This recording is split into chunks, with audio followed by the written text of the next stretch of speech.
कुतस्त्वा कश्मलमिदं विषमे समुपस्थितम् अनार्य जुष्टम अस्वर्ग्यम अकीर्तिकरम अर्जुन।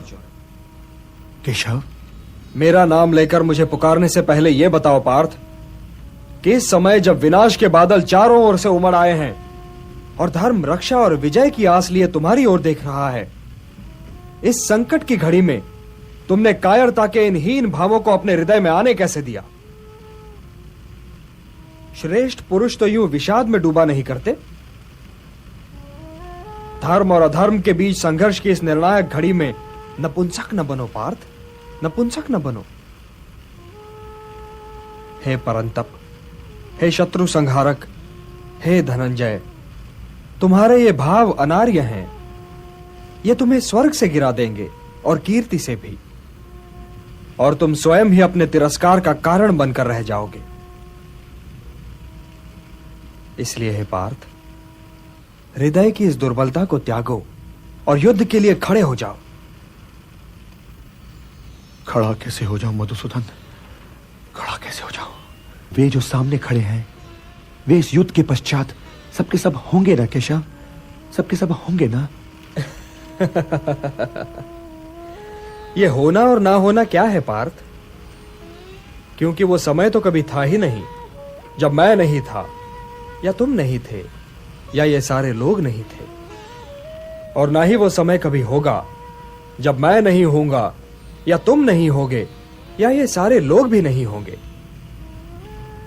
तो फिर तुम ये किस भ्रम में पड़ रहे हो पार्थ कि वर्तमान जीवन ही संपूर्ण जीवन है? वर्तमान जीवन संपूर्ण जीवन नहीं है पार्थ। हम थे भी, हम हैं भी, और हम होंगे भी। अब रहे ये सुख दुख, तो इनका क्या है? ये तो ऋतुओं की भांति हैं, आते जाते रहते हैं। संजय, संजय! आज्ञा महाराज। यदि तुम्हारी वाणी वहां तक पहुंच सके तो चिल्लाकर कहो कि हे अर्जुन, वसुदेव के पुत्र की बात ना सुनो, वो तुम्हें बहका रहा है।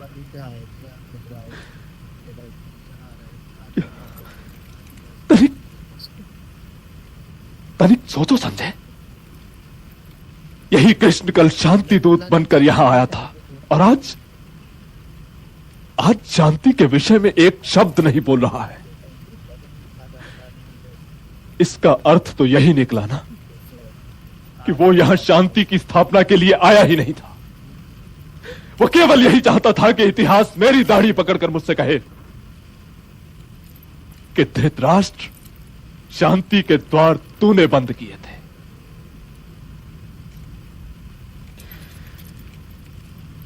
देवकी का ये पुत्र